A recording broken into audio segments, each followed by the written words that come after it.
For decades now, two names have been tragically tied together in one of hip-hop's biggest, most painful mysteries: Tupac Shakur, the icon, and Yaki Gaddafi, the key witness. So today, we're going to dig into the facts, the conflicts, and all the questions that are still hanging over their unsolved murders. This was Tupac's way of explaining systemic injustice. You know, he wasn't just talking about being hungry for food. He was talking about being hungry for opportunity, for respect, for a piece of the American dream that he felt so many people were locked out of. It's a theme that pretty much defined his life, and as we'll see, maybe his death too. On September 7, 1996, in a drive-by shooting in Las Vegas, that voice was just gone. He was only 25 years old. And look, the murder sent shockwaves around the entire world. But the investigation that followed, well, it uncovered a story that was way more complicated than anyone could have ever imagined. So to really understand this whole mystery, we have to first understand the man, the myth, and the huge disconnect between what the world saw and what was really going on behind the scenes. I mean, what we all saw was a superstar just dripping in success, right? Multi-platinum albums, hit movies, this incredible lifestyle. But after he died, his mother, Afeni Shakur, discovered something absolutely horrifying. The Rolls Royce, the mansion, the millions in the bank. Turns out, none of it actually belonged to him. That's right. After selling over 75 million records worldwide, Tupac Shakur was basically broke. His mother found that he had, and this is in her own words, next to zero. This massive financial black hole immediately pointed everyone in one direction: his controversial record label.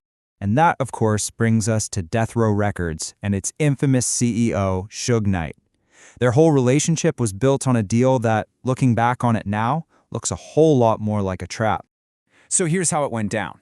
Suge Knight bails Tupac out of prison for $1.4 million. In return, Tupac signs this 3-album contract, apparently handwritten while he was still locked up.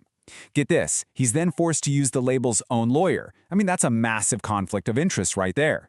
Every time Tupac would ask to see the books to find out where his money was going, they'd just hand him a flashy car or some new jewelry to keep him quiet. But here's the kicker. Right before he was killed, he was starting to make moves. He fired that lawyer, which was a huge signal that he was done with Death Row and was getting ready to audit them.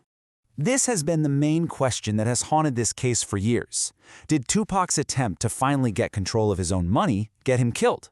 And just as that question started to surface, the one person who could say for sure what happened that night in Vegas was also silenced. And this is where the story takes an even darker turn. We need to talk about Yaki Gaddafi.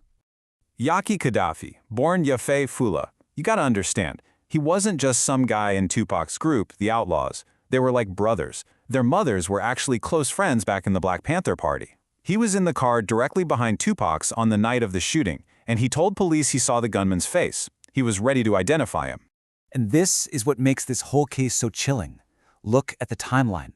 Just 2 months after Tupac was murdered, and before Gaddafi could give his formal identification to the Las Vegas police, he was shot and killed. He was only 19 years old. Just like that, the star witness was gone. But here's where it gets really messy. The story of Gaddafi's death is not straightforward at all. In fact, there are two completely different stories about what went down that night in that New Jersey apartment building. Okay, so on one hand, you have the official story. It says Gaddafi was killed by accident during a drunken argument by a guy named Rody Beale, who is the cousin of another Outlaws member, Napoleon. Rody pleaded guilty and ended up serving just 7 years. But Gaddafi's mother, Yasmin Fula, has always said no way. She believes this was a calculated hit and has been part of a 30-year cover-up. And Yasmin Fula has her reasons. She's not just saying this. She claims the shooter had threatened her son weeks before it happened. She says there were witnesses who saw someone else hold Gaddafi in a headlock. And remember, Gaddafi was 6'4", much bigger than the shooter. And then there's the medical examiner's report, which noted gunpowder burns on Gaddafi's face.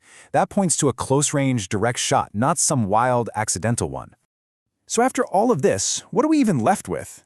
It's not answers, that's for sure. It's this tangled web of fear, intimidation, and silence that has really defined these cases for almost 3 decades now. Just think about it for a second. The murder of the biggest rap star on the planet, followed by the murder of the only eyewitness who was willing to talk. And in both cases, you have key people who just refuse to cooperate with the police.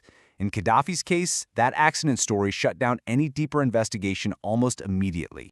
But this fight for justice is not over. Not by a long shot. Yasmin Fula is still out there advocating for her son, even executive producing documentaries like Killing Fields, trying to expose what she is convinced is the truth, that her son was assassinated to stop him from testifying. And that leaves us with this final haunting question. With so many witnesses gone and stories that have changed over the years, can justice ever really be served for Tupac Shakur and Yaqui Gaddafi? Or is the truth just going to stay buried forever?